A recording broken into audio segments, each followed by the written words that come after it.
अस्सलाम वालेकुम। चलें आज का सेशन शुरू कर लेते हैं। आई गेस बाकी स्टूडेंट भी ज्वाइन कर लेंगे फिर। बेसिकली आज के सेशन का थोड़ा सा एजेंडा मैं बता देता हूँ कि हमने सेशन को किस तरह लेके चलना है।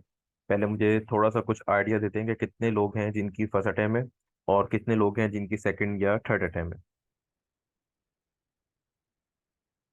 सही है, फर्स्ट है आपकी भी। सही है। आई थिंक मेजोरिटी जो है वो फर्स्ट अटैम्प वाले हैं और कुछ स्टूडेंट्स ऐसे भी हैं जो सेकंड अटैम्प और थर्ड अटैम्प में दे रहे हैं।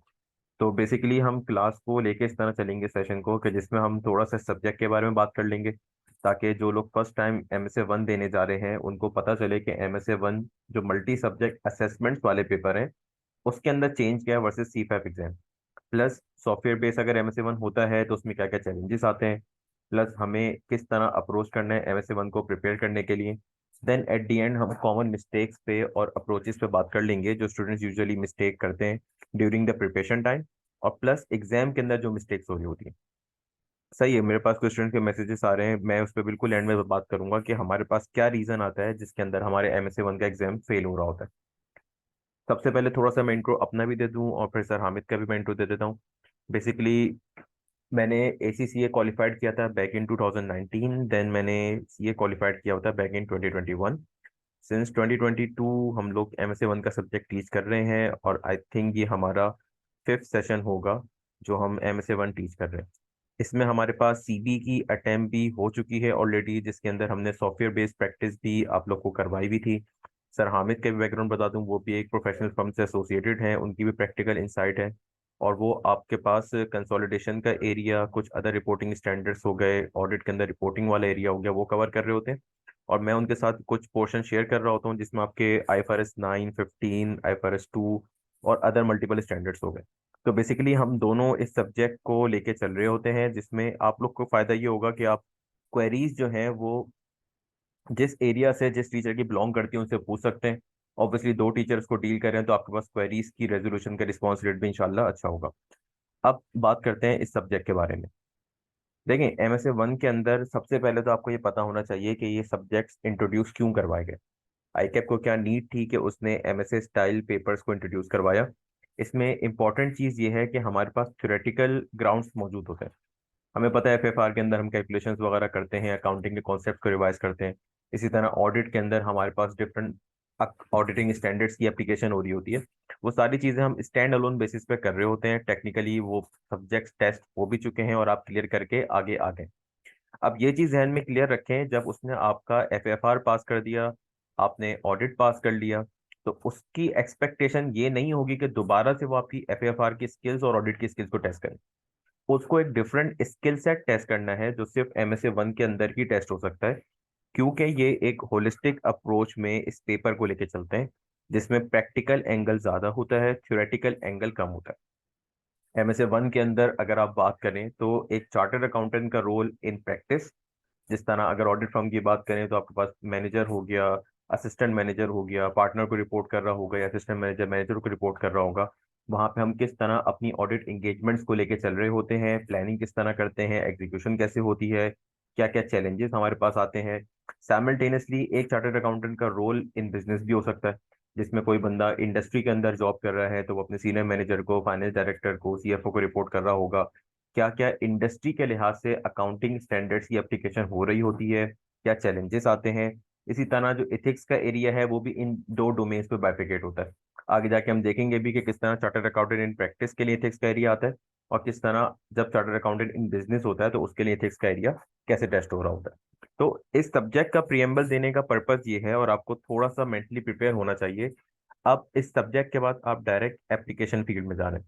उस एप्लीकेशन फील्ड के अंदर आपको प्रैक्टिकली चीजें किस तरह लेके चलनी है, आपकी ड्राफ्टिंग के अंदर भी वो चीज रिफ्लेक्ट करनी चाहिए, आपकी कॉम्प्रीहेंशन ऑफ द क्वेश्चंस के अंदर भी वो चीज रिफ्लेक्ट करनी चाहिए कि आप सवाल को कितने अच्छी तरह से समझ पाते हैं, अपना रोल किस तरह से आइडेंटिफाई कर पाते हैं, और आपका आंसर अकॉर्डिंगली किस तरह रिफ्लेक्ट करता है बेस्ड ऑन दी ऑडियंस जिसको आप अपनी ड्राफ्टिंग करके दे रहे हैं। अपार्ट फ्रॉम टेक्निकल स्किल्स, ये वाली चीजें भी एमएससी लेवल पेपर में मैटर करती हैं, your professional tone of writing.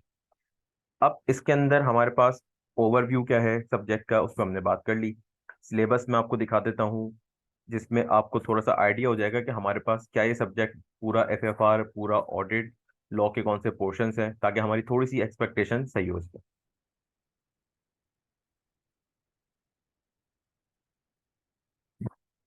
मुझे कंफर्म कर दिएगा जैसे आपको स्क्रीन नजर आ जाए। सही है। देखें, एमएसए का जो सिलेबस है हमारे पास, स्पेसिफिकली एमएसए 1 की अगर मैं बात करूं, तो उसके अंदर आपके पास अकाउंटिंग की वेटेज 65 मार्क्स तक जारी। और अगर आप रिसेंट अटेम्प्ट के पेपर उठाएंगे भी तो आपको 60 to 65 मार्क्स का इजीली अकाउंटिंग वाला पोर्शन कवर होता हुआ नजर आएगा। अब इसकी वेटेज के लिहाज से इसकी इंपॉर्टेंस भी खुद ही आपके सामने वाजे हो रही है कि अगर आपकी अकाउंटिंग पे ग्रिप नहीं है, आप एमएसए 1 पास नहीं कर सकते। दूसरा, ऑडिट एंड एश्योरेंस का पोर्शन जो है वो आपके पास तकरीबन 35 मार्क्स तक का जा सकता है। नॉर्मल इसका एवरेज जो है वो 30 मार्क्स तक का आ रहा होता है, 25 से 30 मार्क्स का। अकाउंटिंग का पोर्शन ज्यादा टेस्ट हो रहा होता है। देन मेरे पास कंपनी लॉ और इथिक्स का पोर्शन मौजूद है। कंपनी लॉ के अंदर भी हम देख लेंगे कुछ सेलेक्टेड पोर्शंस हैं, पूरा कंपनी लॉ ने उठा के नहीं डाला हुआ कोर्स में। इथिक्स के अंदर आपकी जो कोड ऑफ एथिक्स की बुक है उसकी कंप्लीट एप्लीकेशन है। CFF 6 लेवल पे जो आप डिस्कस करते हैं वो सिर्फ चार्टर्ड अकाउंटेंट इन प्रैक्टिस वाला रोल होता है। यहाँ पे आपको जो चार्टर्ड अकाउंटेंट इन बिजनेस है, आप इथिक्स की बुक में देखेंगे उसमें जो सेक्शंस बने हुए डिफरेंट, वो भी यहाँ पे यूटिलाइज आपके हो रहे होंगे। अब आ जाते हैं मेरे पास फाइनेंशियल अकाउंटिंग और रिपोर्टिंग वाले एरिया में कौन कौन से स्टैंडर्ड्स हैं और किन चीज़ों पे हमें एम्फेसाइज करने की ज़रूरत है। मैं बेसिकली हाईलाइट कर रहा हूँ उन स्टैंडर्ड्स को, उन टॉपिक्स को जो डिफरेंट है फ्रॉम एफएफआर। आपने पढ़ा हुआ सब कुछ होगा, लेकिन एमएसए 1 के अंदर वो कौन सा एंगल यूजुअली ज्यादा टेस्ट कर रहा होता है, मैं फोकस उस पर कर रहा हूँ। फॉर एग्जाम्पल, हमारे पास पहले आ रहा है presentation of financial statements. IS 1 हमें जनरली पता होता है, पढ़ा हमने वैसे डायरेक्टली नहीं होता किसी ने। इसी तरह मेरे पास फोर्थ शेड्यूल, फिफ्थ शेड्यूल की रिक्वायरमेंट, थर्ड शेड्यूल की रिक्वायरमेंट, जब हम क्लाइंट पे एफएस देख रहे होते हैं तो सारी चीजें हम प्रैक्टिकली अप्लाई कर रहे होते हैं। अब इस केस के अंदर क्या है कि आपसे ये चीजें स्पेसिफिकली टेस्ट नहीं की गई प्रीवियस आपके पेपर्स में। प्रेजेंटेशन वाली चीजें डिस्क्लोजर के लिहाज से कभी कभार पूछ ली जाती हैं, लेकिन स्पेसिफिकली आपसे कोई चीज फोर्थ शेड्यूल के एबिट में आ रही है या IS 1 की स्पेसिफिक कोई रिक्वायरमेंट है। अब MSA 1 के लिए आपने हर लिहाज से तैयार रहना है। आपके साथ वो प्रैक्टिकली जो जो चीजें होती हैं वो किसी भी तरह से टेस्ट कर सकता है, 2-3 मार्क्स के लिए टेस्ट करे, 4-5 मार्क्स के लिए टेस्ट करे। अब यहाँ पे आपके सिलेबस में जो जो शामिल है ना, वो आपके लिए इंपॉर्टेंट है जितनी वो चीज प्रैक्टिकली इंपॉर्टेंट है। और हमें पता है जब हम एफएस बना रहे होते हैं या ऑडिट में रिव्यू कर रहे होते हैं तो हमारे पास प्रेजेंटेशन वाला angle, fourth schedule fifth schedule की कंप्लायंस कितनी ज्यादा इंपॉर्टेंट हो जाती है। दूसरा, interpretation of financial non financial information. ये एरिया ऐसा है जो आपके प्रीवियस एग्जाम्स के अंदर टेस्ट नहीं हुआ हुआ, जो आपके लिए यहाँ पे थोड़ा सा न्यू होगा। लेकिन आप डेटा एनालिसिस वाली स्किल्स, रेशोज की इंटरप्रिटेशन वगैरह पढ़ते हुए आ रहे होते हैं। यहाँ पे उसका लेवल थोड़ा सा कॉम्प्लेक्स हो जाएगा।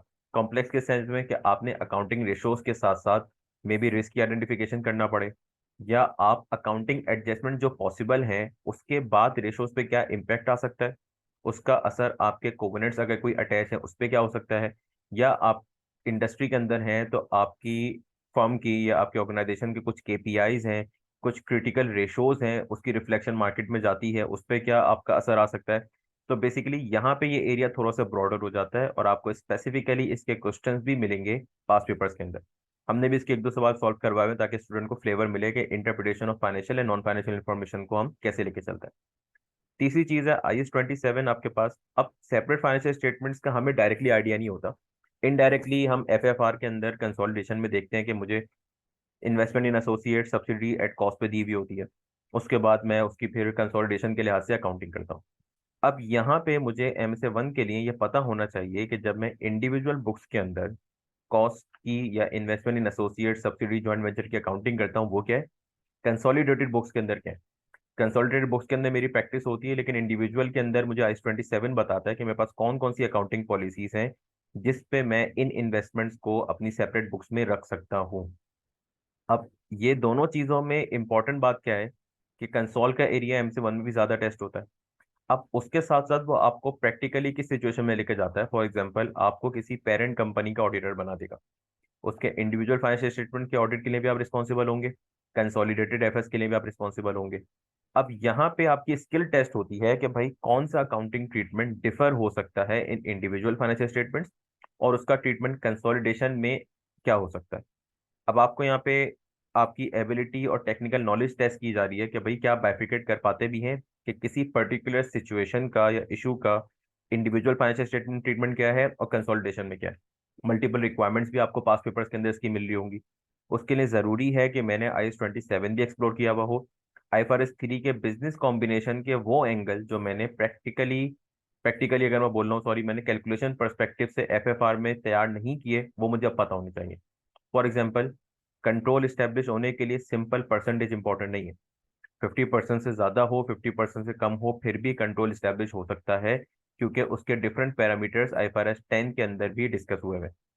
IFRS 3 के अंदर बिजनेस कॉम्बिनेशन की डेफिनेशन भी डिस्कस हुई हुई है, जिससे हमें ये पता चलता है जरूरी नहीं मेरे पास सारी ट्रांजेक्शन्स या मेरी सारी अकाउंटिंग जो है वो बिजनेस कॉम्बिनेशन के डोमेन में ही है। अगर किसी चीज की एक्विजिशन बिजनेस की डेफिनेशन को जस्टिफाई नहीं करती, that will not be accounted for under the consolidation. उसमें आप नॉर्मल कंसोलिडेशन का ट्रीटमेंट नहीं करेंगे लाइन बाय लाइन, उसमें आपका डिफरेंट ट्रीटमेंट होगा, एक्विजिशन ऑफ एसेट हो सकती है।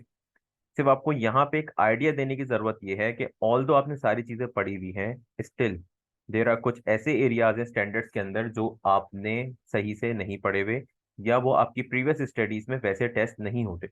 मोस्टली ये एरियाज आपके पास सब्जेक्टिव एरियाज होते हैं। प्रैक्टिकली इन एरियाज की रेलिवेंस बहुत ज्यादा होती है, क्योंकि अगर आपने एट द स्टार्ट इस ट्रांजेक्शन को गलत अकाउंट फॉर कर लिया और आपने इसकी स्कोपिंग सही से नहीं करी, तो आपकी पूरी अकाउंटिंग गलत हो जाएगी। तो MS 1 में आपको तैयार रहना है कि भाई मेरे पास जितने भी स्टैंडर्ड्स गिवन है, IFRS 12 हो गया, 13 हो गया, 8 हो गया, IS 37, 36, इस तरह के बेसिक स्टैंडर्ड्स, इवन IS 16 भी, इनके अंदर से भी आपकी टेस्टिंग की जा सकती है। और IS 37 का तो आपको अच्छा खासा ट्रेंड नजर आएगा पास पेपर में टेस्ट होता हुआ। और अगर आप मुझसे पूछें तो प्रैक्टिकली भी IS 37 की एप्लीकेशन बहुत ज़्यादा हो रही होती है। ज़्यादातर सब्जेक्टिव एरियाज इसके अंदर इन्वॉल्व होते हैं, जिसपे क्लाइंट की ओवर प्रोविजनिंग या अंडर प्रोविजनिंग दोनों चीज़ें डिपेंड कर रही होती हैं। ऑडिट पर्सपेक्टिव से भी, इंडस्ट्री पर्सपेक्टिव से भी इंपॉर्टेंट है। इसी तरह IS 38 को आप देखेंगे तो ICAW ने इस पे बहुत ज़्यादा टेस्टिंग की हुई है। अगेन, कहने को तो बेसिक स्टैंडर्ड है, हमने कैफ लेवल पे पढ़ा हुआ है, लेकिन MSA 1 के अंदर कोई भी चीज़ बेसिक या एडवांस लेवल नहीं है। Everything is in scope. सारे अकाउंटिंग स्टैंडर्ड्स की रेलिवेंस है। जब भी हम कहते हैं MSA 1 के अंदर हमेशा एक जुमला कि breadth is important then depth. इसका मतलब मेरे पास जितने अकाउंटिंग स्टैंडर्ड्स अवेलेबल हैं, उन सब के मुझे कॉन्सेप्ट का ओवरव्यू पता होना चाहिए। मैं ऑल टुगेदर उनको इग्नोर नहीं कर सकता, और ना ही मैं ये एक्सपेक्ट करता हूँ कि भाई मैं अपने FFR का रजिस्टर उठाऊं और जाके सारे स्टैंडर्ड्स की प्रैक्टिस करके पूरे कॉन्सेप्ट को डिटेल में पढ़ना शुरू कर दूं। ये चीज़ मैं अप्रोच में जाके फर्दर कवर करता हूँ। सिर्फ यहाँ पे आपको आइडिया देने की जरूरत यह है कि आप देख सकते हैं कौन कौन से अकाउंटिंग स्टैंडर्ड्स हैं और उसके कौन कौन से एरियाज की रेलिवेंस किस तरह है और वो टेस्ट कैसे होते हैं। Even IS 34 interim financial reporting पे भी आपको पूरे पूरे सवाल मिलेंगे MSA 1 के अंदर, जिसमें अब आपको वहां पे वो टेस्ट करता है कि भाई कौन सी चीजें इंटरिम लेवल पे डिफरेंट होती हैं और फुल ईयर पे वो चीज डिफरेंट होती हैं। ट्रीटमेंट कहाँ पे आपको, अगर इंटरिम पोस्टिंग हो रही है तो उस पर आप क्या चीजें डिफरेंटली कर रहे होंगे from the full year audit. अब इसमें auditing angle plus reporting angle दोनों चीजें इन्वॉल्व हो रही होती हैं। अब आ जाते हैं ऑडिट अश्योरेंस वाले एरिया के अंदर। यहाँ पे आपके पास अगर आप टॉपिक्स देखेंगे तो ऑलमोस्ट सारे वही हैं जो आपके CPAP 6 लेवल पे। क्वालिटी कंट्रोल हो गए आपके पास, आइजाज प्लानिंग के हो गए, फ्रॉड रिस्क के हो गए, रिपोर्टिंग के आपके पास हो गए। सारी चीजें इसमें वही हैं जो आपने CPAP 6 पे पढ़ी है। फर्क सिर्फ इतना है कि MSA 1 के अंदर जो ऑडिट का एरिया टेस्ट होता है वो CPAP 6 की तरह नहीं होता। क्योंकि आपके माइंड में एक चीज क्लियर रखनी है जो मैंने आपको पहले भी बताई कि भाई आप जब वो सब्जेक्ट पास करके आ चुके हैं, दोबारा वो उसी चीज को टेस्ट नहीं करेगा। अब यहाँ पे वो आपकी प्रैक्टिकल नॉलेज को, प्रैक्टिकल एप्लीकेशन को टेस्ट करेगा कि आप किस तरह उन इश्यूज को बाइफिकेट कर पाते हैं। एक बंदा जो थ्योरेटिकल ग्राउंड्स पे बात कर रहा है और एक बंदा प्रैक्टिकल ग्राउंड्स पे बात कर रहा है, उसमें बहुत ज्यादा फर्क होता है। इसकी सिंपल सी एग्जांपल ऐसी है कि जब आप इश्यूज को प्रायोरिटाइज करते हैं ना, उसी से वो चीज पता चल जाती है कि आपके पास कितनी प्रैक्टिकल इंसाइट है। अगर फॉर एग्जांपल आपके पास क्लाइंट अकाउंट्स इनिशियल होने जा रहे हैं, उस टाइम पे जो आपके पास इश्यूज होंगे वो मटेरियलिटी के लिहाज से किस तरह प्रायोरिटाइज होंगे, रिस्क के लिहाज से किस तरह प्रायोरिटाइज होंगे, डिस्कशन एट द एंड उन पे किस तरह चल रही होगी, वो अलग होंगे एज कंपेयर टू वो इश्यूज जो आप प्लानिंग स्टेज पे आइडेंटिफाई कर रहे होंगे। अब यहाँ पे क्या सेंस आ रहा है कि मेरे पास प्लानिंग स्टेज के अंदर क्या क्या चीजें चल रही होती हैं, प्रैक्टिकली क्या डायनामिक्स चलते हैं, कंक्लूजन स्टेज पे मेरे पास क्या क्या चीजें किस तरह चल रही होती हैं और किस तरह severity of the issues differ कर जाती है इन दोनों स्टेजेस पे। ये प्रैक्टिकल इंसाइट है जो आपसे वो MSA 1 में टेस्ट करेगा। कि आपको पता होना चाहिए planning stage, execution stage, conclusion stage, client acceptance आपके पास लेवल हो गया, रिपोर्टिंग की चीज़ें हो गई, किस तरह आपने उसको लेके चलना है, और पार्टनर के लिए चीज़ें आपने रिव्यू में किस तरह आसान बनानी है। ऑडिट के बाद हम आते हैं कंपनी लॉ एंड इथिक वाले पोर्शन पे। कंपनी लॉ के अंदर आपके सेलेक्टिव सेक्शंस हैं, ये आपके पास usually sections related to accounts, book keeping, और ये ऑडिट वाले सेक्शंस आपके एक्सटर्नल ऑडिट से रिलेटेड है।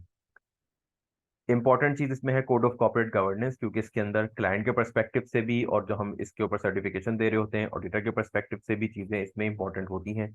यूजुअली लॉ का पोर्शन 2 से 3 मार्क्स से ज्यादा का वो नहीं पूछता है, लेकिन कंप्लीटनेस इंश्योर करने के लिए हम ये 2-3 मार्क्स भी लूज क्यों करें। चौथी चीज प्रोफेशनल मिसकंडक्ट, ये आपने यूजुअली कवर नहीं किया होता, इसकी भी थोड़ी बहुत बातें अगर कोई स्किम करना चाहे या आप साथ लेके जा सकते हैं, अगर पूछ लिए इन केस तो आप लिख सकते हैं आराम से। जो इंपॉर्टेंट एरिया है आपकी ग्रेड सी के अंदर वो है कोड ऑफ एथिक्स का। ऊपर वाले चारों पॉइंट्स टेस्ट होंगे भी तो हार्डली 4 मार्क्स के लिए, मैक्सिमम 5 मार्क्स। जो 10 मार्क्स तक का या उससे ज्यादा का टेस्ट हो सकता है वो कोड ऑफ एथिक्स है। कोड ऑफ एथिक्स की मैंने आपको सिचुएशन बताई, जिस तरह मेरे पास क्वेश्चन 1 की सिचुएशन क्या है, चार्टर्ड अकाउंटेंट इन प्रैक्टिस, तो एथिक्स की एप्लीकेशन भी फ्रॉम दैट परस्पेक्टिव होगी।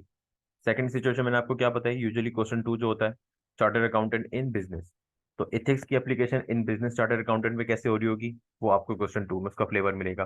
तो दोनों एरियाज आपके उसमें टेस्ट हो रहे होंगे। अब सिलेबस का हमें ओवरव्यू मिल गया, अब हम पास पेपर का एक क्वेश्चन देख लेते हैं, जिससे आपको ये पता चले कि ये पेपर आता किस तरह है, क्या इसकी लेंथ होती है, और हमें किस तरह इसको टैकल करना है। आप लोग को स्क्रीन शो हो रही है,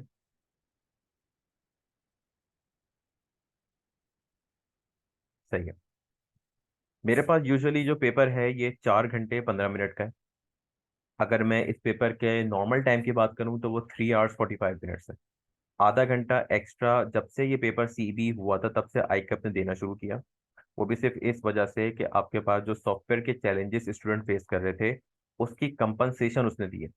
ये चीज आपके पेपर का नॉर्मल टाइम नहीं है, ये बात ध्यान में रखिएगा। कभी भी आईकैप इस हाफ आवर्स की जो उसने ग्रेस टाइम दिया हुआ है उसको विड्रॉ कर सकता है। इसलिए हमें चाहिए कि हम इस पेपर को जब तैयार करें तो जो बेनिफिट उसने दिया हुआ है उसको हटा के तैयार करें। फिजिकली पेपर भी मिलता है आपको, आप ये भी नहीं पता कि किस टाइम पे आके वो फिजिकली पेपर देना बंद कर दे, क्योंकि जो मेरे पास टैक्स और लॉ का पोर्शन हुआ था सीबी उसके अंदर फिजिकल पेपर नहीं था। इवन जो आप बुक्स लेके जाते हैं ओपन बुक के लिहाज से वो भी अब सॉफ्ट में शिफ्ट होना शुरू हो गई है। तो आपको इसके लिए मेंटली प्रिपेयर रहना है कि इस पेपर का टाइम आधा घंटा हटा के मुझे तैयारी करनी है।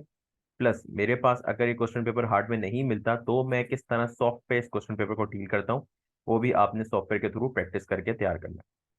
अब इतना ज्यादा टाइम देने की वजह क्या है, इंस्ट्रक्शन को 1 मिनट इग्नोर करते हैं, क्वेश्चन की लेंथ पे आते हैं। सबसे पहला क्वेश्चन मेरे पास आता है क्वेश्चन 1, जो कि 50 मार्क्स का होता है। अब 50 मार्क्स के क्वेश्चन के अंदर अगर आप इसका सिनेरियो देखें और इसके अंदर इंफॉर्मेशन की वैरायटी देखें और इंफॉर्मेशन की लेंथ देखें, तो आपको अंदाजा हो जाएगा कि 50 मार्क्स का एक क्वेश्चन है तो ये क्यों है। 5 अपेंडिसेस हैं इसके अंदर, हर अपेंडिस के अंदर एक different type of information available है। आपके पास क्वांटिटेटिव डेटा भी अवेलेबल है, क्वालिटेटिव डेटा भी अवेलेबल है। डिफरेंट डिस्कशंस को आपने आपस में इंटरलिंक भी करना है। प्लस ये सारी चीजें समझने के साथ साथ मेरे पास 5 सब रिक्वायरमेंट्स हैं। इन सब रिक्वायरमेंट्स के अंदर अगर आप जाएंगे तो उसके अंदर भी फर्दर रिक्वायरमेंट्स हैं। कैसे? पहली रिक्वायरमेंट अगर मैं देखूं for example, identify and explain की audit risk, plus financial reporting issues, जो हमने आउटलाइन किए हुए हैं अपेंडिक्स 3 के अंदर। अब आपने एक ही रिक्वायरमेंट में दोनों बातें ध्यान में रखनी है कि मुझे ऑडिट रिस्क के साथ साथ फाइनेंशियल रिपोर्टिंग इशूज को भी देखना है। अब यहाँ इसने स्पेसिफिकली गाइड कर दिया अपेंडिक्स 3, ना करता तो ये भी आपकी जजमेंट ठीक है, आप किस तरह को रिलेट करते हैं। इसी तरह हर रिक्वायरमेंट आपको कोई ना कोई एंड के साथ फर्दर रिक्वायरमेंट्स मिलेंगी, जिसकी वजह से होता क्या है कि मैं इस क्वेश्चन को पढ़ रहा हूँ अपने माइंड में कम से कम 10 रिक्वायरमेंट्स रखते हुए। 5 और अंदर अगर मैं अज्यूम कर लूँ कि हर रिक्वायरमेंट के अंदर 2 रिक्वायरमेंट्स हैं, तो तकरीबन 10 डिफरेंट रिक्वायरमेंट्स को आपने जहन में रखते हुए इतने बड़े सवाल को पढ़ना है। अपेंडिसेस के अंदर कौन सी रिक्वायरमेंट किससे रिलेट करती है वो आइडेंटिफाई करना है। पॉइंट्स को आप आपस में कैसे इंटरलिंक करेंगे वो आपने आइडेंटिफाई करना है। अब ये सारी चीजें आपको ये बताती हैं कि MSA 1 का पेपर क्यों डिफरेंट है, डिस्पाइट कि आपने ऑडिट भी पढ़ लिया, FFR भी पढ़ के आ गए।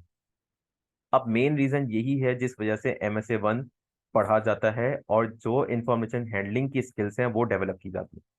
जब आप MSA 1 की प्रैक्टिस करते हैं ना, उसमें सबसे इंपॉर्टेंट एंगल होता है ये है कि मैं किस तरह इन्फॉर्मेशन को कंट्रोल करता हूँ, किस तरह मैं डिफरेंट रिक्वायरमेंट्स को डिस्टिंग्विश कर पाता हूँ, सिनेरियो से कोरिलेट कर पाता हूँ, प्रोफेशनल टोन ऑफ राइटिंग कैसे अडॉप्ट करता हूँ, प्रैक्टिकली अगर मैं सिचुएशन में हूँ तो मैं कैसे इस सिचुएशन को हैंडल करूंगा, इसकी इंसाइट मैं कितनी रखता हूँ। ये सारी एक्सपेक्टेशन मुझसे MSA 1 के अंदर मौजूद है। अब अगर मैं इसकी लेंथ भी एक नज़र आपको दिखा दूं, अपेंडिक्स 1 में हम आते हैं तो मेरे पास बैकग्राउंड इन्फॉर्मेशन अवेलेबल है। उसमें भी आप देखेंगे डिफरेंट कंपनीज के डिफरेंट सिनेरियोज गिवन है। देन अपेंडिक्स 2 में मेरे पास क्वांटिटेटिव डेटा अवेलेबल है, फाइनेंशियल स्टेटमेंट्स का पूरा P&L मेरे पास आ रहा है, चेंजेस इन इक्विटी भी उसने दे दी इस सवाल के अंदर।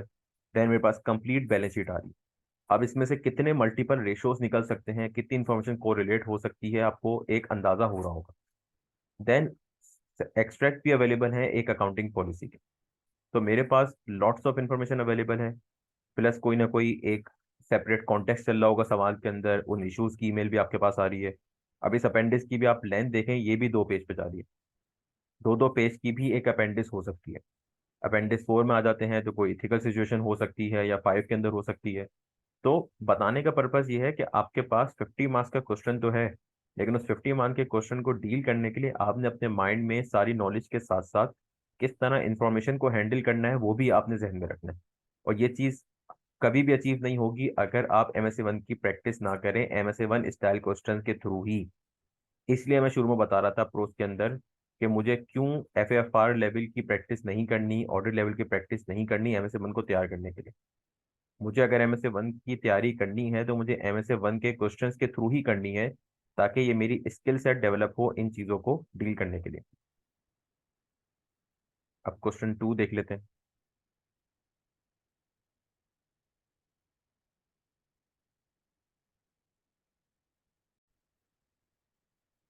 क्वेश्चन 2 बेसिकली हमारे पास क्या होगा, क्वेश्चन 2 हमारे पास चार्टर्ड अकाउंटेंट इन बिजनेस जो होगा उसकी सिचुएशन पे होता है। 25 मार्क्स का क्वेश्चन होता है यूजुअली ये। इसके अंदर आपके पास अकाउंटिंग सिनेरियो ही मोस्टली डोमिनेट कर रहा होता है। अब इसमें आपसे कंसोलिडेटेड फाइनेंशियल स्टेटमेंट्स की कुछ कैलकुलेशन पूछी हुई होंगी, या उसको रीड्राफ्ट करने के लिए इसने बोला हुआ होगा। अगेन 25 मार्क्स के क्वेश्चन में भी 5 अपेंडिक्स मौजूद है, और अगर आप एक अपेंडिक्स की लेंथ भी देखेंगे तो उसमें भी आपको बहुत ज़्यादा कमी नज़र नहीं आएगी as compare to question 1। All the question 1 50 marks का होता है तो वो लेंथीएस्ट होता है, लेकिन बताने के पर्पज सिर्फ यहाँ पे ये है कि 25 मार्क्स का क्वेश्चन भी आपके पास एट लेंथ अवेलेबल है। अपेंडिक्स 2 भी अगर आप देखेंगे तो उसके अंदर मल्टीपल इश्यूज हैं, क्वांटिटेटिव डेटा आपके पास अवेलेबल है, डिफरेंट आपके पास सिनेरियोज और सिचुएशंस अवेलेबल हैं जिसमें आपको आपस में कोरिलेट करना है। अगेन 25 मार्क्स का क्वेश्चन है, लेकिन अगर मैं इसकी लेंथ देखूं, इसकी रिक्वायरमेंट देखूं, इसमें भी स्टिल 3 सब रिक्वायरमेंट्स है, और इन सब रिक्वायरमेंट्स में मल्टीपल चीज़ें आपसे पूछी जा सकती है। एक इंपॉर्टेंट बात जो इसमें आपको पता होनी चाहिए कि आप यूजुअली जो कंसोलिडेटेड फाइनेंशियल स्टेटमेंट प्रिपेयर करते हुए आए हुए हैं FAFR लेवल पे, यहाँ पे उसकी रीड्राफ्टिंग आपको मुश्किल से 5 से 6 मार्क्स से ज़्यादा नहीं दिला सकी। इसका मतलब जो चीज़ें मुझे आती हैं, मुझे सिर्फ उस पर कंफर्ट हासिल नहीं करनी, मैं उनको कितना क्विकली प्रोसेस कर पाता हूँ, दैट इज मोर इम्पोर्टेंट। आप खुद भी ये चीज़ रियलाइज करेंगे जब आप प्रैक्टिस करने बैठेंगे। कोई भी आप इस तरह का क्वेश्चन 2 नेचर का सवाल उठा लें, कंसोलिडेशन का ही आप भले उठा लें, आपसे वो सवाल सॉल्व हो जाएगा। 60-70% वो करेक्ट भी हो जाएगा अगर आपके कॉन्सेप्ट वगैरह थोड़े से सही हैं और आपने रिवाइज किए हुए। लेकिन आधे घंटे में सवाल करना था, आपको 1 घंटा लग जाएगा। सबसे बड़ा चैलेंज ही MSA 1 के अंदर यही आता है, जिसको मैंने एग्जामिनेशन मिस्टेक्स के अंदर भी हाईलाइट किया हुआ है, टाइम मैनेजमेंट।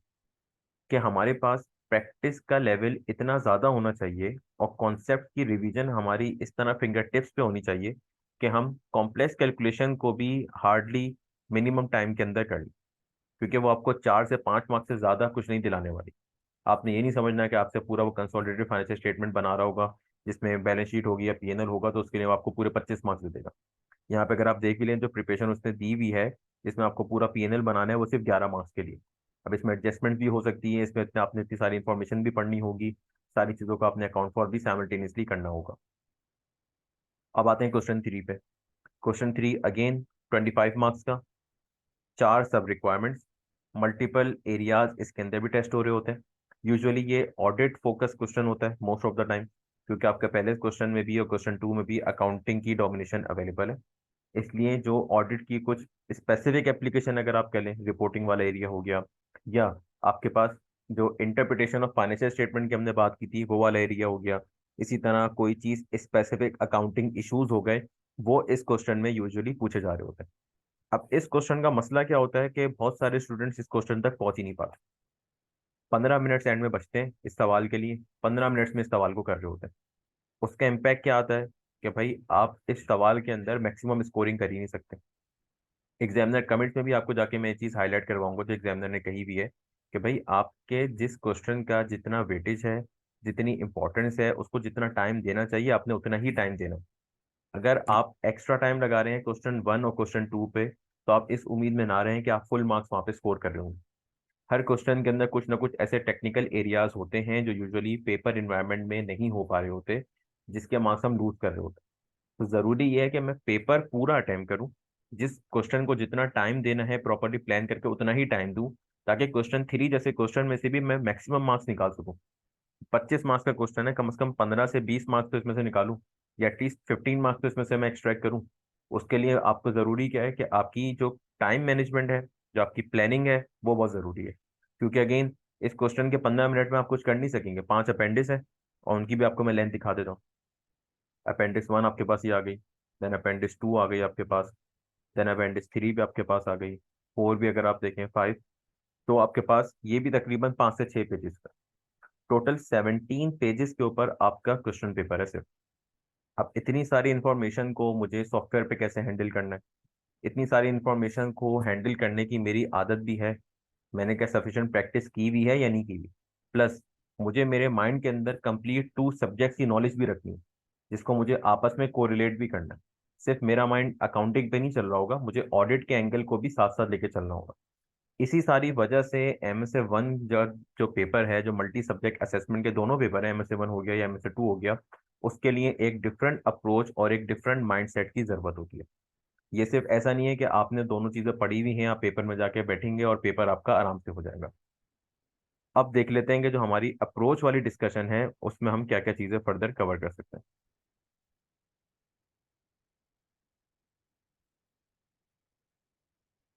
हमने ओवरव्यू देख लिया, सिलेबस पे बात कर ली, पेपर स्टाइल देख लिया, कॉमन रिक्वायरमेंट्स आती हैं उस पर हमने थोड़ी बहुत डिस्कशन कर ली। फर्दर हम कॉमन रिक्वायरमेंट्स को और भी देख लेते हैं।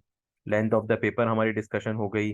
बाकी CFF एग्जाम से इसका क्या डिफरेंस होता है वो हमने डिस्कस कर लिया। Practical style versus theoretical style पे जो बातें होनी थी वो हमने चेक कर ली, जो पेपर की एक्सपेक्टेशन है।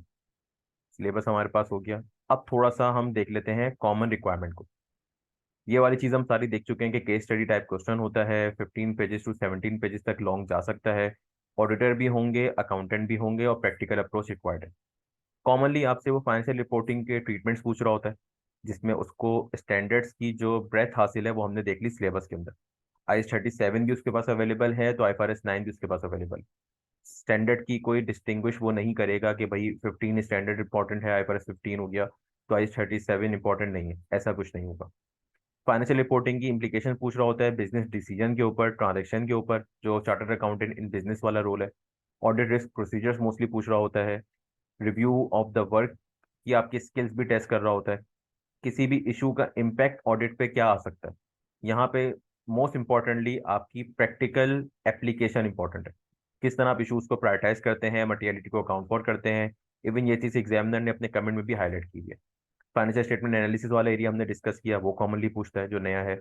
इथिकल इशूज और उनके अप्रोप्रिएट एक्शंस पूछ रहा होता है। अब अप्रोच 1 क्या होनी चाहिए, बहुत सारी बातें तो हमने डिस्कस कर ली, लेकिन इसको मैं माइंड में रखता हूँ कि अगर कोई स्टूडेंट सेल्फ प्रैक्टिस पे जा रहा है या क्लासेस नहीं ले रहा और सेल्फ स्टडी पे जा रहा है, तो वो किस तरह लेके चलेगा। ये चीज़ें वैसे दोनों के लिए इंपॉर्टेंट है। सबसे पहली चीज़ क्या करनी है, उसने उसने कॉन्सेप्ट को रिवाइज करना है। अब यहाँ पे लिखा हुआ है फ्रॉम प्रीवियस स्टडीज। इसका मतलब क्या है कि जिस जगह से मैंने FFR पढ़ के पास किया, जिस जगह से मैंने ऑडिट पढ़ के पास किया, मुझे उन्हीं सोर्सेज से अपने कॉन्सेप्ट को रिवाइज करना है। यहाँ पे स्टूडेंट मिस्टेक क्या करते हैं कि न्यू मटेरियल लेकर आ जाते हैं। IFRS किसी ने जिंदगी में नहीं पढ़ी, वो अभी पढ़ना शुरू कर देगा। किसी ने ICW की बुक नहीं पढ़ी, वो उसका स्टेट टेक्स्ट मंगवा के वहां से तैयार करना शुरू कर देगा। जितनी चीजें आप नई सोर्स से पढ़ते रहेंगे, आपका रिवीजन कभी भी इफेक्टिव नहीं होगा। आप कोई नया कॉन्सेप्ट नहीं पढ़ रहे, आप पुराने कॉन्सेप्ट को ही मोस्टली रिवाइज कर रहे हैं। कुछ चीज़ें नहीं होंगी वो आप आईएफआरएस से कवर कर सकते हैं, हमारे समरी लेक्चर्स के अंदर भी वो चीज़ें अवेलेबल है। लेकिन आपने अकाउंटिंग के कॉन्सेप्ट को, ऑडिटिंग के कॉन्सेप्ट को रिवाइज करना है। दूसरी चीज, आपने क्वेश्चन बैंक जो आईकैप का है एमएसए वन का, उसको साथ साथ सॉल्व करना शुरू करना है इन सीक्वेंस। सीक्वेंस क्यों लिखा हुआ है? क्योंकि उस क्वेश्चन बैंक की जो अलाइनमेंट है वो इस तरह है कि वो सवाल जिस जिस तरह आगे बढ़ते जा रहे हैं ना, वो मुश्किल होते जा रहे हैं। शुरू में बेसिक क्वेश्चंस हैं जिसमें आपको थोड़ा सा फ्लेवर दिया गया केस स्टडीज का। फिर आगे जाके एग्जाम स्टाइल क्वेश्चंस हैं जिसमें नीचे हमने लिखा हुआ भी ये पॉइंट कि आपने आप एग्जाम स्टाइल क्वेश्चन पे मूव कर जाना है। अब पॉइंट वन और टू को आपने साइमल्टेनियसली चलाना है। उसका रीजन क्या है कि जब आप accounting standard, auditing standards revise करने जा रहे होंगे, अभी ऑडिटिंग को एक तरफ रखते हैं, इसकी अप्रोच में आपको बताता हूँ। जब आप अकाउंटिंग स्टैंडर्ड्स को रिवाइज करने जा रहे होंगे तो आपने कितनी लेंथ में उनको रिवाइज करना है, या कॉन्सेप्ट की टेक्निकलिटीज को आपने किस हद तक रिवाइज करना है। क्या आपने ये करना है कि आपने कंसोल उठाया और जो एफएफआर के आपके रजिस्टर में क्वेश्चन थे आपने सारे सॉल्व करना शुरू कर दिए? ये अप्रोच भी बिल्कुल गलत है। वरना होगा क्या कि आप कॉन्सेप्ट रिवाइज करते रह जाएंगे और एमएसए वन के स्टाइल पे पहुंचेंगे ही नहीं क्वेश्चंस पे, और पेपर आ जाएगा। क्योंकि आपने इस पेपर को इस अप्रोच से लेके नहीं चलना कि that it is FFR and audit combined. आपने इसको नाम एमएसए वन ही देना है और एमएसए वन के लिहाज से ही प्रिपेयर करना है, जिसमें आप कॉन्सेप्ट को रिवाइज करें। सिर्फ कॉन्सेप्ट का मतलब क्या है कि आपको पता हो कि ब्रॉडली कोई भी चीज डिस्कस हुई भी है उसका अकाउंटिंग एंगल क्या है, उसकी कॉम्प्लेक्सिटीज क्या क्या हो सकती हैं, कितनी कैलकुलेशन कॉम्प्लेक्स हो सकती है, वो एफएफआर में टेस्ट हो गई है। यहाँ पे आपने कोशिश ये करनी है कि हर स्टैंडर्ड के अंदर कौन कौन से कॉन्सेप्ट डिस्कस हुए हैं और उनका बेसिक अकाउंटिंग ट्रीटमेंट क्या है। ऑडिट वाली चीज के लिए भी आपको कुछ इंपॉर्टेंट स्टैंडर्ड्स हैं, उनके कॉन्सेप्ट को रिवाइज करना पड़ेगा। लेकिन मोस्टली जो आपकी ऑडिट की तैयारी हो रही होगी वो एमएसए वन के क्वेश्चन की प्रैक्टिस से ही हो रही होगी, क्योंकि आपने यहाँ पे प्रैक्टिकल इंसाइट डेवलप करनी है। जब आप एग्जाम स्टाइल क्वेश्चन पे आएंगे और पहले और दूसरे पॉइंट को साइमल्टेनियसली चलाएंगे, अकॉर्डिंगली आपको पता चलता रहेगा कि एमएससी वन में किस तरह वो चीज़ों को टेस्ट कर रहा है। आपका जो रिवीजन है वो उसी तरह मोल्ड होता रहेगा साइमल्टेनियसली। ये गलती नहीं करिएगा कि मैं पूरा अकाउंटिंग कॉन्सेप्ट रिवाइज करके फिर प्रैक्टिस करने पे आऊँ। ऐसी सिचुएशन आएंगी जब आप क्वेश्चन रिवाइज कर रहे होंगे तो उसमें कोई एरिया आपने रिवाइज नहीं किया हुआ होगा, वो सवाल में मौजूद होगा। अब उसके दो तरीके हैं, या तो उस एरिया को आप पार कर दें टेम्परेरीली, या उस एरिया को अटेम्प्ट कर ले, उसकी मिस्टेक्स नोट कर लें कि भाई अगर मैं स्टैंडर्ड रिवाइज कर लेता तो मैं कौन सी मिस्टेक्स नहीं करता, ताकि जब आप जाके स्टैंडर्ड रिवाइज करें तो दोबारा उस क्वेश्चन के उस पर्टिकुलर एरिया को आप रिविजिट कर सकें। सॉल्व करते हुए साथ साथ एग्जामिनर कमेंट्स को जरूर पढ़ना है, क्योंकि यहाँ पे आपको बहुत सारी अप्रोचेस वो बता रहा होता है पेपर में, किस तरह आप सवाल को लेके चलना है, किस तरह रिक्वायरमेंट को कंबाइन करना है, किस तरह शॉर्टेस्ट पॉसिबल वे के अंदर आप अपनी चीज को कम्युनिकेट कर सकते हैं। इसकी एक एग्जांपल मैं आपको सिर्फ बता देता हूँ। फॉर एग्जांपल आइस 38 के अंदर डेवलपमेंट कॉस्ट को कैपिटलाइज करने के क्राइटेरिया गिवन है। अब वो क्राइटेरिया एंड से लिंक है। सवाल में अगर कोई भी एक ऐसी कंडीशन आ रही है जो उस क्राइटेरिया को मीट नहीं करने दे रही, तो भाई मुझे पांचों क्राइटेरिया लिखने की जरूरत क्या है? कोई एक भी मीट नहीं हुआ तो मैं उस कॉस्ट को कैपिटलाइज नहीं कर सकता। तो आपने ये अप्रोच अडॉप्ट करनी है। अब ये सिर्फ एक एग्जांपल है। जब आप सॉल्व करेंगे क्वेश्चन बैंक, एग्जामिनर कमेंट्स पढ़ेंगे, उसके जो टिप्स दी में वो पढ़ेंगे, तो आपको पता चलता रहेगा कि किस किस तरह मैं अपने आंसर को शॉर्टेस्ट पॉसिबल वे में लिख सकता हूँ। फुल फ्लैश एग्जाम क्वेश्चन आपने जरूर करना है। क्यों? अभी हमने देखा 17 पेजेस का क्वेश्चन पेपर था, 4 घंटे एक साथ बैठ के पेपर देना, इट सेल्फ अ चैलेंज। वो चैलेंज जब आप एक दो बार नहीं करेंगे और पेपर में जाके एक्सपेरिमेंट करेंगे तो वो एक्सपेरिमेंट फेल होने के चांसेस ज्यादा होंगे। इसलिए लिखा हुआ है एटलीस्ट 2 to 3 एग्जाम्स, कम से कम 2 एग्जाम्स तो आप एक सिटिंग में करें, और इसको कोशिश करें सॉफ्टवेयर पे ही करें। मैं ये नहीं कहता कि सारी प्रैक्टिस को आप सॉफ्टवेयर पे लेके जाएं, जो आपकी इंडिविजुअल प्रैक्टिस है आप उसको पेपर पे भी कर सकते हैं, सॉफ्टवेयर पे भी कर सकते हैं, मिक्स अप्रोच चला सकते हैं। लेकिन एग्जाम जब फुल फ्लैश सॉल्व करें, वो जिस इन्वायरमेंट पे आपको देना है उसी इन्वायरमेंट पे सॉल्व करें। और यहीं से एक कनेक्टेड चीज, जब प्रीवियसली हम पेपर पेन पे पेपर देते थे, मतलब फिजिकली पेपर दे रहे होते थे, तो वहां पे हम क्या करते थे कि जिस पेन से हम यूजुअली लिखते थे उसी पेन को पेपर में लेके जाते थे। ये एक टिप होती थी जो कुछ टीचर्स उस वक्त देते थे। अब के जमाने की टिप क्या है कि भाई जब आपको पेपर देना है सॉफ्टवेयर में, आप वो लैपटॉप फर्स्ट डे से यूज करें जो आपको सॉफ्टवेयर में या एग्जामिनेशन हॉल में लेके जाना है, जिस पर आपको एग्जाम देना है, ताकि आप उस मशीन से यूज टू तो हो। कॉन्फ़िगरेशन आई की आपकी वेबसाइट पे अवेलेबल है, आप वो सारी चीज़ें देख सकते हैं। लेकिन एटलीस्ट अपने आप को उस एनवायरनमेंट के लिए तैयार करना फ्रॉम द डे फर्स्ट शुरू करें जिसमें आपने एग्जाम देना है। आईसीडब्ल्यू के रीसेंट एग्जाम क्वेश्चन जब आप सॉल्व करते हैं तो उससे आपको एक अच्छी अंडरस्टैंडिंग मिलती है, क्योंकि वो थोड़े से कॉम्प्लेक्स होता है। आपका कॉन्फिडेंस भी थोड़ा इससे बढ़ता है, तो ये भी एक आपके पास प्रैक्टिस मटेरियल अवेलेबल है। अब अप्रोच टू के अंदर हमने क्या अप्रोच फॉलो की हुई है क्लासेस करते हुए? बेसिकली जो स्टैंडर्ड की और ऑडिटिंग के कॉन्सेप्ट के रिवीजन की अप्रोच है वो हमने MSA 1 वाली ही रखी हुई है, that is summary base approach. Summary base approach का फायदा क्या है कि आपने वो कॉन्सेप्ट ऑलरेडी पढ़े हुए हैं, उसको इन डिटेल जाके दोबारा पढ़ने की जरूरत नहीं है। जस्ट उन नॉलेज को ब्रश अप होने की जरूरत है, उन कॉन्सेप्ट को रिवाइज करने की जरूरत है। प्लस जो जो चीजें MSA 1 स्पेसिफिक हैं जो हम पहले नहीं पढ़ते वो भी लेक्चर्स में कवर है, कि जिस तरह आपके कंट्रोल स्टैब्लिश होने के पैरामीटर्स हो गए, इस तरह की बातें भी कवर हैं। तो आपके कॉन्सेप्ट की शॉर्टेस्ट पॉसिबल टाइम में अच्छी रिवीजन हो जाएगी इन लेक्चर्स के थ्रू। साथ साथ प्रैक्टिस क्वेश्चन भी आ रहे होंगे आपके पास। अभी मैं सॉफ्टवेयर आपको, सॉरी, जो पोर्टल हमारा वो मैं इस पर शेयर नहीं कर सकता क्योंकि वो अलाउ नहीं कर रहा होता sharing due to certain confidentiality reason. उसमें सेटिंग वगैरह आई थिंक इस तरह की लगी हुई है, लेकिन मैं आपको बता दूंगा जब आप देखेंगे तो उस पर सीक्वेंस किस तरह बनी हुई है। कंसोलिडेशन का लेक्चर आ रहा है, ग्रुप ऑडिट का लेक्चर आ रहा है, उसके बाद कभी ऑडिट का लेक्चर आ जाएगा, कभी अकाउंटिंग का लेक्चर आ जाएगा। अब उसका रीजन ये है कि MSA 1 की कोई डायरेक्ट एक अप्रोच नहीं। हमने जो अप्रोच अपनी क्लासेस के लिए रखी हुई है उसका मेन पर्पस ये है कि आप पेपर उठा के देखेंगे, कंसोलिडेशन का एरिया भरा पड़ा है। इसी तरह ग्रुप ऑडिट की टेस्टिंग भी उसने बहुत ज्यादा की हुई है। तो हमने ये ख्याल रखा हुआ है कि भाई जब कोई बंदा कंसोल कर रहा है तो उसके साथ साथ उसका डायरेक्टली रेलिवेंट जो ऑडिट एरिया है वो ग्रुप ऑडिट है। क्योंकि सवालों के अंदर अगर ग्रुप ऑडिट करोगे तो उसमें कंसोलिडेशन की एप्लीकेशन भी आ रही होगी अकाउंटिंग पॉइंट ऑफ व्यू से, plus primary auditor component auditor की भी एप्लीकेशन आ रही होगी। तो वो दोनों लेक्चर्स हमने स्टार्ट किया हुआ है।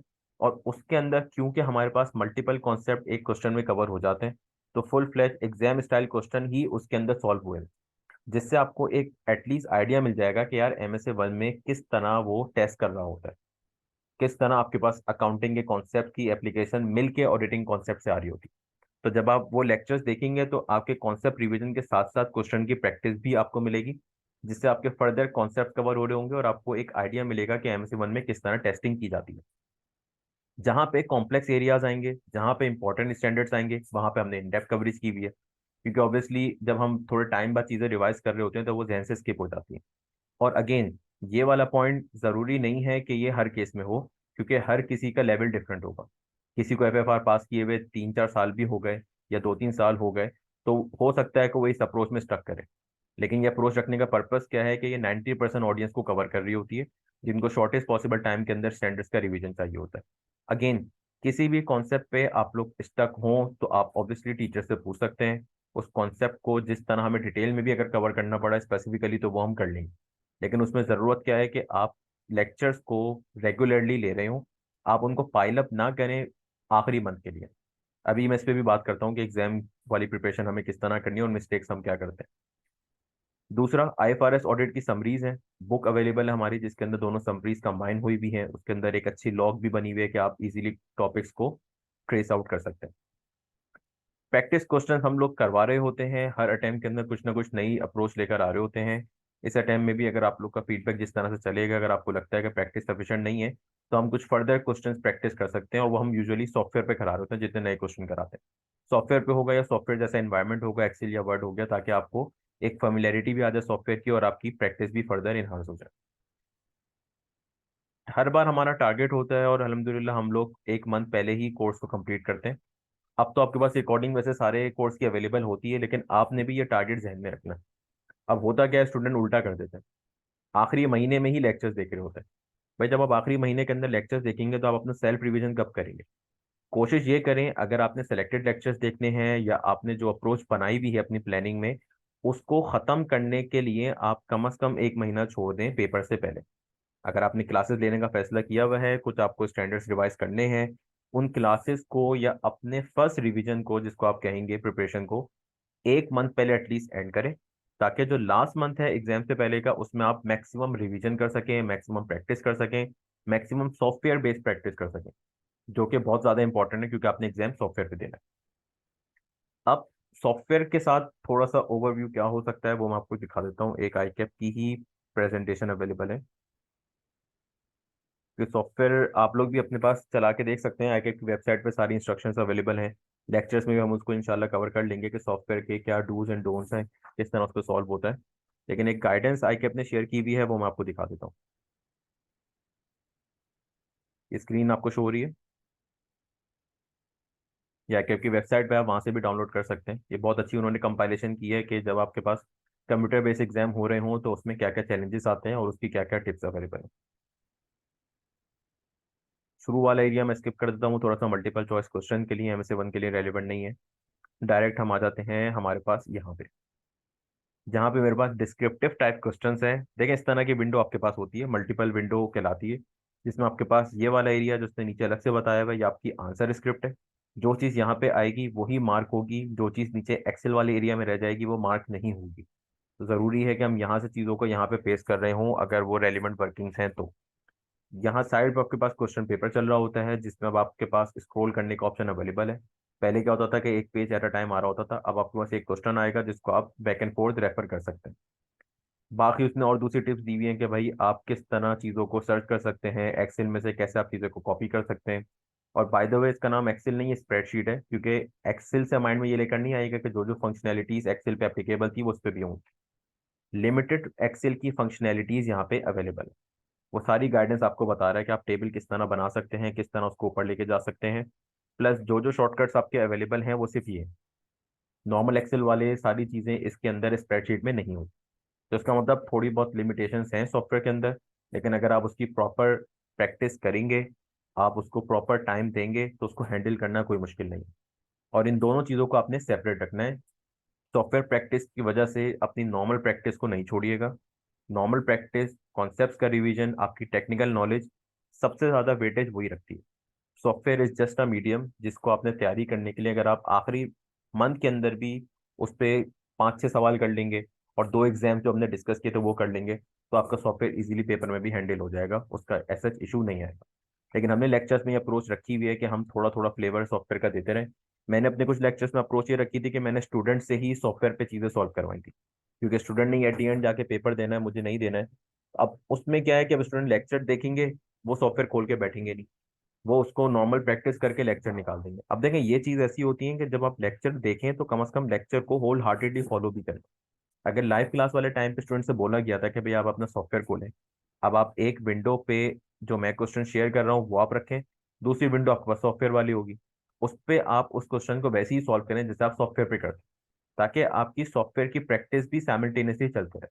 तो ये खास क्लास रखिएगा जब आप क्लासेस वगैरह ले रहे हो, तो जो अप्रोच बताई जा रही है, कोई क्वेश्चन अगर बोला गया है कि आप खुद से पहले सॉल्व करें, ब्रेनस्टॉर्म करें, तो उसको एटलीस्ट करें, ताकि आपको आपकी मिस्टेक्स आइडेंटिफाई हो, क्योंकि हर किसी की सिनेरियो डिफरेंट होता है, हर किसी की अप्रोच अलग होती है, हर किसी की मिस्टेक्स भी डिफरेंट होती है।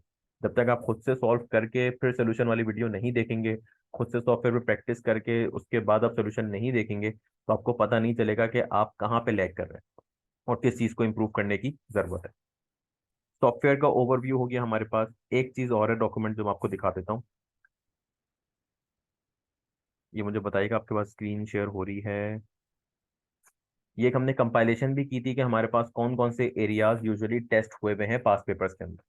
ये बहुत अच्छी कंपाइलेशन है, जिसमें आपके पास कंसोलिडेशन में किस किस तरह के सवाल आ चुके हैं, कौन कौन से एरियाज को उसने टेस्ट किया हुआ है, वो सारी चीजें इसमें आ रही हैं। इसी तरह फिर स्टैंडर्ड स्पेसिफिक जो जो चीजें टेस्ट हुई हुई हैं, IS 10 हो गया, 1 हो गया, IS 19, सारे IS आपके पास आ गए, IFRS आपके पास आ गए। ये सारी टेस्टिंग आपके पास अवेलेबल है, कि जिससे आपको एक आइडिया भी मिल सकता है कि यार यूजुअली पेपर में वो कौन से एरियाज को टेस्ट कर रहे हैं। लेकिन इसका पर्पस ये हरगिज नहीं है कि आप सिर्फ इन एरियाज को ही टेस्ट करके दें। कंप्लीटनेस इंश्योर करना इज ऑलवेज इंपॉर्टेंट। हर बार मैं ये चीज सेशन के स्टार्ट में भी कहता हूँ, सेशन के मिड में भी कह रहा होता हूँ, कि खास तौर पे MSA 1 के लिए अकाउंटिंग वाले एरिया की कंप्लीटनेस इंश्योर करना जरूरी है, क्योंकि रिसेंट अटैम्प्ट में आपको ट्रेंड नजर आएगा कि ICAP सेलेक्टिव स्टडी को हमेशा डिस्करेज करता है। तो वो चीज़ें जरूर टेस्ट करेगा जो उसने टेस्ट नहीं की। ये सिर्फ एक कंपैरिजन बनाई थी ताकि स्टूडेंट्स के पास एक कंट्रोलिंग अच्छी हो जाए, उनको थोड़ा सा आइडिया हो जाए, किसी ने स्टैंडर्ड स्पेसिफिक प्रैक्टिस करनी है तो वो इसके थ्रू कर सके। अब ये हमने एक जर्नल बात कर ली कि हमारे पास चीजें किस तरह हम लेके चल रहे होंगे। अब यहाँ तक किसी का कोई सवाल, ताकि फिर मैं एंड में वो बात करूंगा कि हमारे पास पेपर रुकता क्यों है, क्या मिस्टेक्स हम कर रहे होते हैं। मेजोरिटी डिस्कशन उस पर मैंने कर लिया, लेकिन थोड़ा सा कुछ पॉइंट्स हैं एडिशनल जो मुझे डिस्कस करने। क्लियर है यहाँ तक? सही है। अब देख लेते हैं कि मेरे पास वो क्या रीजन होते हैं जिसकी वजह से मेरे पास MSA 1 रुक रहा होता है। ऑल्दो उसका पासिंग रेशो अच्छा है, लेकिन स्टिल हमारे पास स्टूडेंट्स कुछ मिस्टेक्स कर रहे होते हैं, जिसमें सबसे पहली चीज टाइम मैनेजमेंट। अब टाइम मैनेजमेंट का स्कोप आपके पास 2 एरियाज में आता है। पहली टाइम मैनेजमेंट क्या, जब आपने सब्जेक्ट को प्रिपेयर करना स्टार्ट किया तभी आपने टाइम को सही से मैनेज नहीं किया। रिजल्टेंटली क्या हुआ, या तो आखिरी महीने में क्लासेस लेना शुरू करी, या सब्जेक्ट को उठाया ही आखिरी महीने के अंदर। तो ऑब्वियसली उसमें कॉन्सेप्ट को भी रिवाइज करना, प्रैक्टिस भी साइमल्टेनियसली करना, दोनों चीज़ें पॉसिबल नहीं है और बहुत वो चीज़ चैलेंजिंग बन जाती है। तो टाइम मैनेजमेंट के लिए अभी से प्रॉपर प्लान बनाएं कि मुझे इस सब्जेक्ट को लेके कैसे चलना है। कंप्लीटनेस इंश्योर करने के लिए सिलेबस को रेफर करें। इसका मतलब क्या है कि एक स्टैंडर्ड में जो जो टॉपिक्स या कॉन्सेप्ट डिस्कस हुए हुए हैं उनको जरूर आप रिवाइज करें। अभी इस स्टेज से सेलेक्टिव स्टडी वाली अप्रोच पे बिल्कुल ना जाए। यही रीजन बनता है कि जब मैं प्रॉपरली प्लान नहीं करता, अल्टीमेटली मेरे पास टाइम कम बचता है तो मुझे सेलेक्टिव स्टडी पे जाना पड़ जाता है। उसकी वजह से पेपर में बहुत सारे इजी मार्क्स होते हैं जो मैं लूज कर जाता हूँ। इसी टाइम मैनेजमेंट की रीजन की वजह से मैं प्रैक्टिस सफिशिएंट नहीं कर पाता। या तो मेरी अप्रोच सही नहीं होती, या मेरी प्लानिंग सही नहीं होती। अभी ये सारी अप्रोच बताने का पर्पज ही यही था कि भाई आपके पास बैलेंस वे के अंदर प्रिपरेशन चले, जिसमें कॉन्सेप्ट के साथ साथ प्रैक्टिस भी साइमल्टेनियसली हो रही हो, और उसमें सॉफ्टवेयर का एलिमेंट खास तौर से वाजे होना चाहिए, जिसमें एटलीस्ट 2 एग्जाम्स आप सॉफ्टवेयर पे कर रहे हैं। ये सारी चीज़ों का ताल्लुक एटीट्यूड और अप्रोच से ही। एटीट्यूड आपका जितना पॉजिटिव होगा, अभी सब्जेक्ट को जितना वेटेज देंगे, आपकी अप्रोच उतनी ही ज़्यादा अलाइन होगी और ये सारे इश्यूज आपके पास नहीं आ रहे होंगे। अगर आपने आज से ही चीज़ों को प्रॉपरली प्लान आउट कर लिया, आपने मार्क कर लिया कि मुझे कौन कौन से एरियाज कवर करने हैं, तो आपके पास एक प्रोग्रेस मॉनिटर होते रहेगी। सेलेक्टिव स्टडीज ऑटोमेटिकली डिस्करेज हो जाएंगी। आपको पता चलता रहेगा कि आपने इस पेपर को कितना टाइम देना चाहिए था और कितना टाइम आपने दिया है। यही बातें एग्जामिनर कमेंट्स में भी बार बार हाईलाइट हुई हुई हैं। जैसे अगर आप देखें टाइम मैनेजमेंट पेपर वाली अगर मैं बात करूं, कि स्टूडेंट जो है वो वेटेज के लिहाज से क्वेश्चन को टाइम नहीं देते। पहला क्वेश्चन करेंगे तो पूरा टाइम उस पर ही लगा देंगे कि क्वेश्चन 3 तक पहुंच ही नहीं सकेंगे। दूसरी चीज, जब किसी रिक्वायरमेंट को एड्रेस करते हैं कि फॉर एग्जांपल उन्होंने आइडेंटिफाई सही कर लिया कि यार सेल्फ इंटरेस्ट का मसला है या फेमिलियरिटी थ्रेट है यहाँ, वो चीज क्यों है वो कोई एक्सप्लेन नहीं करता। कोई अकाउंटिंग का मसला अगर आपने बता दिया तो वो क्यों गलत हो रहा है, या कोई ऑडिट रिस्क है तो वो क्यों रिस्क है, तो वाई वाला एलिमेंट स्टूडेंट्स एक्सप्लेन नहीं करते, जिसकी वजह से उनको पार्शियल मार्क्स मिलते हैं। अब ये वो वाले स्टूडेंट्स हैं जिनको पता ही नहीं है कि एग्जामिनेशन या एग्जामिनर ने क्या एरिया टेस्ट किया हुआ। यहाँ पे आपकी बेसिकली टेक्निकल स्किल्स का मसला आ जाता है। अगर आपने कोई कॉन्सेप्ट रिवाइज ही नहीं किया, या किसी कॉन्सेप्ट को आपको अच्छे तरीके से अंडरस्टैंडिंग नहीं है, वहां पे आप स्ट्रगल करेंगे और आप जर्नली आंसर लिख देंगे। और बिलीव करेंगे जर्नल आंसर लिखने का कोई फायदा नहीं है, आप अपना टाइम जाया करते हैं। जो स्पेसिफिक उसने कॉन्सेप्ट पूछा हुआ है वो उसी का आंसर आपसे चाह रहा है। जर्नल पॉइंट्स लिखने से आपका टाइम ही जाया होगा, मार्क्स आपको नहीं मिलेंगे। ऑडिट वाले एरिया में जो मैं प्रैक्टिकल वाली बात कर रहा था वो यहाँ पे भी है, कि भाई आप ऑडिट इशू को या ऑडिट रिपोर्ट को मटेरियलिटी और परवेसिवनेस के साथ कनेक्ट नहीं करते। ये चीज आपके आंसर की ड्राफ्टिंग में भी रिफ्लेक्ट करनी चाहिए कि जो सबसे ज्यादा मटेरियल इशू है वो पहले लिखें, उसके बाद दूसरा वाला। ताकि अगर आप प्रैक्टिकली भी पार्टनर को कोई चीज़ दिखाएंगे तो उसके लिए भी जो सिग्निफिकेंट इशू है वो ज्यादा रेलिवेंट है।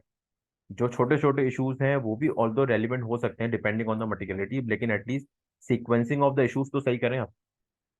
सीबी स्पेसिफिक कमेंट्स क्या है, सीबी स्पेसिफिक कमेंट वो है कि भाई अगर आप किसी चीज़ की वर्किंग बनाते हैं, ये वही वाला पॉइंट है जो हम नॉर्मली दूसरे एग्जाम्स में भी कवर करते थे, कि अगर आपने कोई फाइनल आंसर निकाला किसी वर्किंग से और आपने वो आंसर लिख दिया, और किसी भी वजह से वो आंसर गलत था, तो क्या एग्जामिनर के पास उसकी बैक एंड पे कोई वर्किंग अवेलेबल है जिसको वो रेफर करके आपको पार्शियल मार्क्स दे सके। इसीलिए कहा जाता है कि अगर कुछ इंपॉर्टेंट कॉन्सेप्ट्स हैं या कोई इंपॉर्टेंट कॉम्प्लेक्स कैलकुलेशन है, उसकी वर्किंग जरूर बनाए और क्लियर वर्किंग बनाए, ताकि उसमें जितने मार्क्स एग्जामिनर आपको दे सकता है वो दे सके। अब यही चैलेंज है सॉफ्टवेयर में, कि एक्सेल में वर्किंग बनाई वो यही लिख रहा है, कभी एक्सेल के जो फॉर्मूलाज हैं वो ऊपर पेस्ट थोड़ी होंगे जब आप पेस्ट करेंगे। या तो वर्किंग का फॉर्मेट इस तरह रखें कि उसके अंदर से जब आप पेस्ट करें उसको मेन टेक्स्ट एरिया में, तो वहां पे एग्जामिनर को क्लियर हो कि हमने अप्रोच क्या अडॉप्ट की है। अब अगेन ये चीज किससे आएगी, ये चीज आप सॉफ्टवेयर पर प्रैक्टिस करेंगे, आप पास सॉल्यूशंस को देखेंगे, एग्जामिनर कमेंट्स को पढ़ेंगे, उससे ही आपकी इस तरह की मिस्टेक्स रेक्टिफाई होगी। अब ये वो एरियाज हैं जो हमें पता नहीं चल रहा होता, लेकिन इस वजह से हम पेपर में मार्क्स लूज कर रहे होते हैं। प्रॉपर वर्किंग नहीं होती हमारे पास, पार्शियल करेक्ट आंसर हमारे पास होता है तो उसके मार्क्स हमें नहीं मिल पा रहे होते। कंप्लीटनेस इशू आपके पास रहता है, जिस तरह मैंने ऊपर भी डिस्कस किया। कोई चीज़ को आप एक्सप्लेन कर रहे हैं तो आप आर्ग्यूमेंट प्रॉपरली बिल्ड नहीं कर रहे, जिसके अंदर मेन रीजन क्या है कि मैं वाई आंसर नहीं बता रहा, या मैं सफिशिएंट टाइम नहीं दे पा रहा, तो जितने मेरे पास सवाल में इश्यूज हैं मैं उन पर बात ही नहीं कर रहा। इस पॉइंट में वही वाला पॉइंट दोबारा कोरिलेट करता है, breadth is important then depth. आपके पास जितने मैक्सिमम कॉन्सेप्ट सवाल के अंदर डिस्कस हुए हुए हैं, जितने ऑडिटरीज डिस्कस हुए हुए हैं, एटलीस्ट बात सब पे करें। भले बहुत ज़्यादा डिटेल में बात ना करें, लेकिन उन कॉन्सेप्ट को आइडेंटिफाई करके ब्रीफली एक्सप्लेन जरूर करें। ऑर्डर रिस्क ड्राफ्टिंग के अंदर भी वही बात है कि आपने सिंगल लाइन में लिख दिया कि भाई ये रिस्क है, विदाउट प्रोवाइडिंग कोई डिस्कशन, इलेबोरेशन या मटेरियलिटी से कनेक्ट करना। अब ये सारी चीजें वो कॉमन पॉइंट्स है जो हम यूजुअली मिस्टेक कर रहे होते हैं।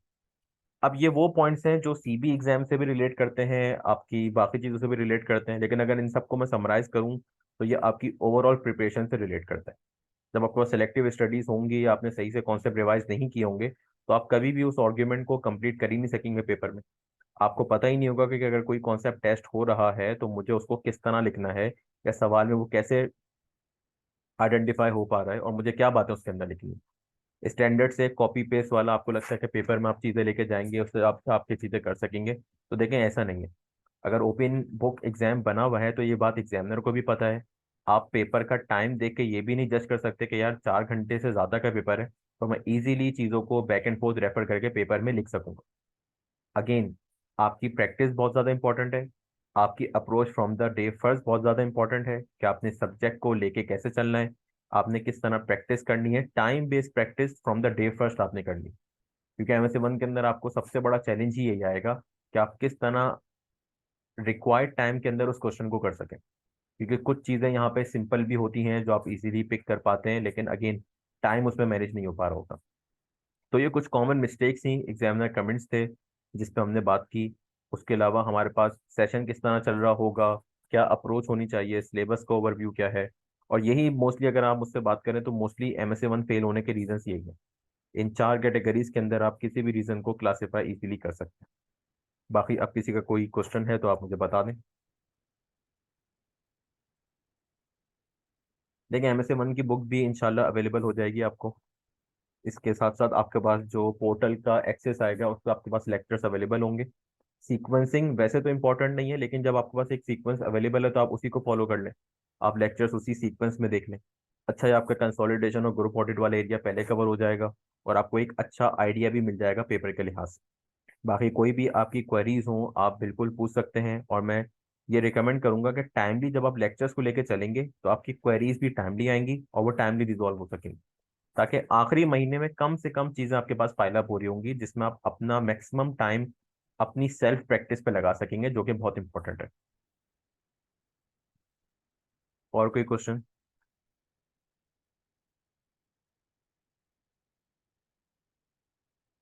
सही है। बाकी कोई और फर्दर क्वेरीज हो आपकी तो आप लोग बिल्कुल मुझे रीच आउट कर सकते हैं।